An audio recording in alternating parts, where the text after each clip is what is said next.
নামটা ভুল কইতেছ, উমর হইব উমর, কারণ উমরের এরকম অভ্যাস আছে পিটাপিটি করা। আমার আবু বকর তো এরকম না। জি না, আপনার নরম সাহাবী গরম হইছে। আল্লাহ রাসূল কেন? আমার আবু বকর তো সহজে গরম হয় না, তুমি করছো কিতা? কোনটা করছি না? দেখছেন নি কেমন ডাকাইতে ডাকাইতে বেঈমান হল এরা, বিপদে পড়লেও মিথ্যা কথা কয়, ঠিক না?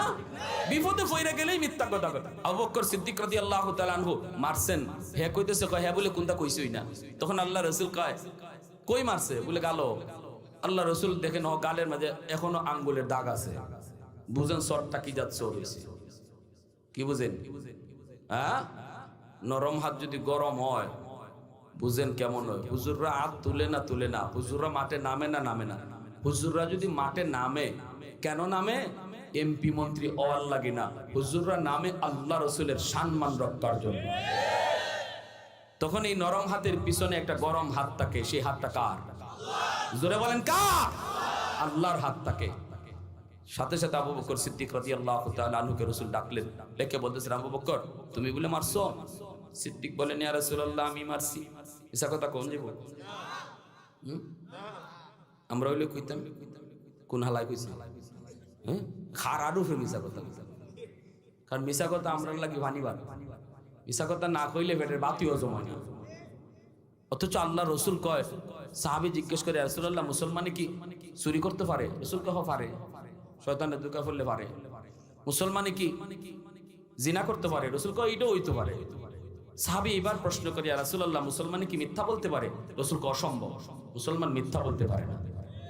আল্লাহু আকবার। তাহলে মিথ্যা কথা কত বড় জঘন্য গুনাহ। মিথ্যা কথা হাসতে হাসতে কইতে পারে, এর লাগি দুনিয়ায় কোনো কাজ অসম্ভব না, এ সব গুনাহ করতে পারে। একবারে ভালো এটা কাগজে লিখে নেন গা, যে গুণ মিছা কথা খুব সুন্দর করে বানায় কইতে পারে, এর লাগি কোনো গুনাই গুনাহ না, সব সুজা। এটা এত বড় গুনাহ, এত বড় গুনাহ মিথ্যা কথা বলা। আবু বকর সিদ্দিক বলেন না আমি মারছি গো রাসূল। আল্লাহ রাসূল বলে আবু বকর আমি তো এটা কল্পনাও করছি না এই কাম তোমার, আমি ভাবছি এটা আবু উমরের। কেন মারছো ইয়া রাসূলুল্লাহ? নবী গো আমারে গালি দিছে জবাব দিছি না, আমার বাপ তুল্লে গালি দিছে জবাব দিছি না, এ আমারে সেতাই তো চাই, আমি তো সেতি না, কিন্তু যেই মাত্র আপনারে গালি দিছে এটা তো আমার ঈমানের উপরে আইছে। রাসূলকে গালি দিব আর আমি আমার বাই কইয়া যাই মুগাদু, এ আমার রক্তের বাই লাগে জায়গা, এ আমার নেতা হয় জায়গা না, শূন্য না হুন্নার বান্দরে জায়গা, তাইলে তুমি তোমার নেতা লইয়া থাকতাই, আল্লাহ রসুল্লে পাইতাই না, ঠিক কিনা? এখানে কোনো নেতাগিরি নাই, এখানে কোনো বাইয়ের রক্তের সম্পর্ক